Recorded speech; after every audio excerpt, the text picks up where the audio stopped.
नमस्कार दोस्तों, कैसे हैं आप। तो मार्केट का हाल बिगड़ा हुआ है, मार्केट का मूड बिगड़ा हुआ है और पिछले अगर दिनों से देखें तो वीकली एक्सपायरी के दिन और फिर उसके बाद जो लास्ट फ्राइडे जो हमारा ट्रेडिंग डे था, कंटिन्यू एक तेज़ बिकवाली देखने को मिली है। और आजकल खास करके देखें तो बड़े बड़े चाट बाबा भी बड़े बड़े कैंडल दिखा के लोगों को डरा रहे हैं।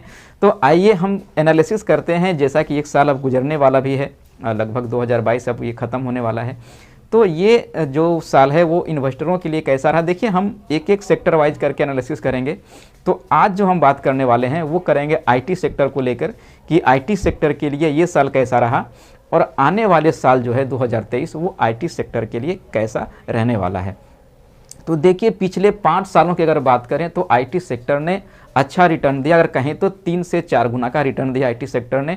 और ख़ास करके अगर कोरोना पीरियड की बात कर लें तो आईटी सेक्टर में एक अच्छा खासा बूम देखने को मिला था। तो ऊंचाई की सीढ़ियां चढ़ने वाला शेयर आखिर में क्यों लुढ़कने लगा, और आईटी सेक्टर जो एक माना जाता था कि ये तो हैवी रिटर्न वाला सेक्टर है, उसके बुलबुले अब क्यों फटने लगे हैं। देखिए इकोनॉमिक टाइम्स ने एक रिपोर्ट जारी करा है और उन्हें बताया है कि अभी जो टेक शेयरों का हालत है वो 2008 में आए मंदी से भी बुरे हाल में चल रहे हैं टेक शेयर। जी हाँ, अगर पिछले 2 सालों की बात करें, जैसा मैंने बताया था कोरोना काल में, तो टेक शेयर में अच्छा उछाल देखने को मिला था। पिछले 2 साल यानी 2020 और 21 की बात करें तो कंपनियों की चांदी रही, और 2020 में जहां निफ्टी आईटी इंडेक्स ने 55% चढ़ा, वहीं 2021 में इंडेक्स ये 60% तक चढ़ा था। लेकिन इस साल दुनिया में बढ़ती रिसेशन अगर बात करें तो माइक्रो लेवल पे जो नई नई चुनौतियां आई है, खास करके अगर हम बात कर लें अमेरिका और यूरोप की, तो वहाँ जो परेशानियाँ बढ़ी, और कहीं ना कहीं मैंने कई बार बताया था कि आईटी कंपनियां जो होती है वो यूएस फोकस्ड होती है, तो जिसके कारण आईटी के जो डिमांड में कमी आ रही है, तो आईटी सेक्टर में एक मंदी साफ साफ झलक रहा है। और अब जब 2022 खत्म होने वाला है, दिखाई दे रहा है, तो हम कह सकते हैं कि ये जो 2022 रहा वो आईटी सेक्टर के लिए अच्छा नहीं रहा। कंपनियों की हालत अभी वैसी है, जब कोई तालाब में बहुत भारी भरकम जानवर इंटर करता है और तालाब में एक बड़ी हलचल होती है, तो क्या होता है कि छोटे मोटे जैसे जीव जंतु होते हैं वो डर के मारे अपने जान बचाने के लिए तालाब के किनारे पे आ जाते हैं, यानी पानी से बाहर आने लगते हैं।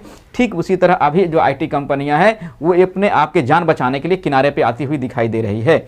अगर हम बात कर लें आईटी की, तो कंपनियां अगर खास करके जो 4 बड़ी कंपनियों की बात कर लें इंडिया में, जो कि टेक महिंद्रा है, इन्फोसिस है और विप्रो वगैरह है, तो इन सभी कंपनियों के वैल्यूएशन में अगर बात कर लें तो एक साल में कंपनी कम से कम 40% से ज़्यादा की गिरावट देखी गई है। अगर हम निफ्टी खास करके निफ्टी आईटी की बात कर लें तो उसमें भी अगर हम ईयर एंड ईयर बेसिस पे बात कर लें तो 20% से ज़्यादा की गिरावट देखने को मिल रही है। ये सब चीज़ें देखने के बाद ये कहने में कहीं कोई कोताही नहीं है कि ये जो साल रहा 2022 वो आईटी कंपनियों के लिए खराब रहा। अब आइए हम जानते हैं कि आईटी कंपनियां का प्रदर्शन जो है इस साल तो खराब रहा। अब हम जानते हैं आगे साल जो 2023 है उसमें कंपनियों का प्रदर्शन कैसा रहने वाला है और ये किन किन चीज़ों पे सबसे पहले डिपेंड करता है। तो आइए सबसे पहले हम बात करते हैं आईटी कंपनियों का जो परफॉर्मेंस है वो डिपेंड करता है खास करके यूएस और मैंने पहले बताया था और यूरोप की ग्रोथ पे। तो देखिए यूएस में अभी बढ़ती इन्फ्लेशन, महंगाई और इकोनॉमी में जो वहाँ का अभी जो थोड़ा सा उठापटक चल रहा है, उसके चलते आईटी कंपनियों के डिमांड में काफ़ी कमी आई है। और ये चीज़ें जैसा कि अभी हाल ही में मैंने वीडियो बनाया था फेड के जो पॉलिसी आई है उसमें उन्होंने पावेल साहब ने साफ साफ कहा कि अभी आगे जो और है वो इंटरेस्ट रेट बढ़ाने की उम्मीद है। अभी हम इस पर इन्फ्लेशन पे सख्त हैं, तो अभी हम कोई राहत देने वाले नहीं हैं मार्केट को। तो ये इनका जैसा मूड है और जो भी जहाँ तक ये पॉलिसियाँ बता रही है उससे लग रहा है कि 2023 भी कुछ खास नहीं रहने वाला है आईटी सेक्टर के लिए। और जो खास करके पहले जो जो एक पीरियड होता है 3 से 6 महीने का, वो मार्केट में थोड़ा सा ये उथल पुथल भरा हो सकता है, कोई एक कांस्टेंट चाल देखने को मुश्किल मिलेगा। और ख़ास करके आईटी कंपनियों के लिए अगले 6 महीना जो है वो बहुत अच्छा होने वाला नहीं है। दूसरा बात है, जब भी अमेरिका और यूरोप में मंदी देखी गई है तो आईटी कंपनियों में एक बड़ी गिरावट देखने को मिली है। तो ये वजह अभी भी चल रहा है, खास करके अमेरिका यूरोप में मंदी, और ये अभी इतने जल्दी हटते हुए मुझे दिखाई नहीं दे रहे हैं। तीसरी बात जो मैं बार बार कहता हूँ कि आईटी कंपनियाँ होती है वो कहीं ना कहीं यूएस फोकस्ड होती है, कहीं ना कहीं वो यूएस से लिंक्ड होती है। तो जैसे ही रिसेशन अमेरिका में आती है तो पूरे आईटी कंपनियों में एक रिसेशन देखने को मिलता है, एक मंदी देखने को मिलता है। तो ये सारे कारण देखने को लग रहा है कि अगले जो आने वाले 2023 के, मैं पूरे साल की तो अभी बात नहीं कर सकता, क्योंकि सिनेरियो चेंज होने में ज़्यादा वक्त नहीं लगेगा। अगर फेड यहाँ यूएस के इन्फ्लेशन पे कंट्रोल कर लेता है तो बहुत जल्दी से आपको चीज़ें सारा चेंज होता हुआ दिखाई देगा।